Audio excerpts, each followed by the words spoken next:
Hi guys, welcome back to our channel. இன்றைக்கி நம்ம சேனலில் என்ன ரெசிபி பார்க்க போகிறோன்னா, சிம்பிளான பொட்டேட்டோ ஃப்ரை எப்படி பண்ணுறது பார்க்கலாம் வாங்க.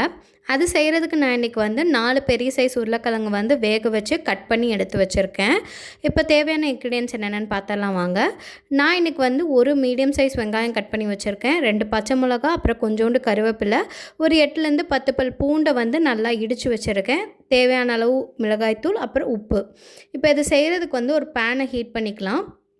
பேனை ஹீட் பண்ணிவிட்டு எண்ணெய் ஊற்றிட்டு நான் கடுகு பொரிஞ்சதுக்கப்புறம் என்ன பண்ணுன்றதை காட்டுறேன். இப்போ பார்த்திங்கன்னா எண்ணெய் ஊற்றியாச்சு, கடுகும் பொரிஞ்சிருச்சு. இப்போ நம்ம கட் பண்ணி வச்சுருக்க வெங்காயம், அப்புறம் கருவேப்பிலை, மிளகாய், அப்புறம் பூண்டு இது எல்லாத்தையுமே ஆட் பண்ணிக்கலாம். இப்போ நான் எல்லாத்தையும் ஆட் பண்ணிட்டேன். இப்போ நம்ம இடித்து வச்சுருக்க பூண்டையும் ஆட் பண்ணிக்கலாம். பூண்டு நீங்கள் பொட்டேட்டோ ஃப்ரையில் எந்த அளவுக்கு ஆட் பண்ணிக்கிறீங்களோ அந்தளவுக்கு அதில் இருக்க கேஸ் எல்லாத்தையும் எடுத்துரும். ஸோ அதனால் எந்த அளவுக்கு ஆட் பண்ணுமோ ஆட் பண்ணிக்கோங்க.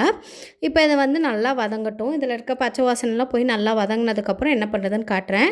இதில் மெயினாக ஒரு சீக்ரெட் இன்க்ரீடியன்ட் ஆட் பண்ணுவோம், அது என்னன்றதை நான் கடைசியில் சொல்கிறேன்.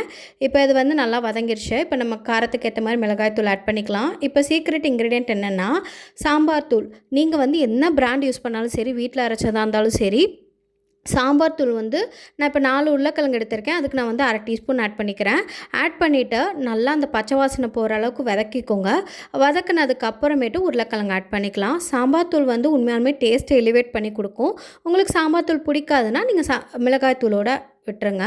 இப்போ எல்லா இடத்துலையும் இந்த மாதிரி மசாலா படுற மாதிரி கலந்து விட்டுட்டு ஒரு 2 to 3 மினிட்ஸ் கழித்து நீங்கள் ஸ்டவ் ஆஃப் பண்ணிடலாம். இதில் பார்த்திங்கன்னா உப்பு கம்மியாக இருக்குது, காரம் இந்த டைமில் அட்ஜஸ்ட் பண்ணிக்கோங்க. அட்ஜஸ்ட் பண்ணிவிட்டு ஆஃப் பண்ணிடுங்க. இந்த உருளைக்கிழங்கு எனக்கு தெரிஞ்ச மெத்தடில் நான் செஞ்சுருக்கேன். நிறையா வெரைட்டிஸில் செய்யலாம். பட் இது வெரைட்டி ரைஸ் கூடலாம் சாப்பிட ரொம்பவே டேஸ்ட்டாக இருக்கும். நான் ப்ரீவியஸ் வீடியோவில் போட்டிருந்தேன் இல்லையா, வெங்காய சாதம், அப்புறம் தக்காளி சாதம், அப்புறம் தேங்காய் சாதம், லெமன் ரைஸு, புளியோதரை, தயிர் சாதத்து கூடலாம் அல்டிமேட் காம்பினேஷனாக இருக்கும். ட்ரை பண்ணி பார்த்துட்டு எப்படி இருக்குன்னு சொல்லிட்டு மறக்காமல் கமெண்ட் பண்ணுங்கள். நம்ம சேனல் நிறைய பேர் சப்ஸ்கிரைப் பண்ணாமல் பார்க்குறீங்க. ப்ளீஸ் கொஞ்சம் சப்ஸ்கிரைப் பண்ணிவிட்டு பார்த்தீங்கன்னா எனக்கு கொஞ்சம் மோட்டிவேஷனாக இருக்கும். தேங்க்யூ ஃபார் வாட்சிங்.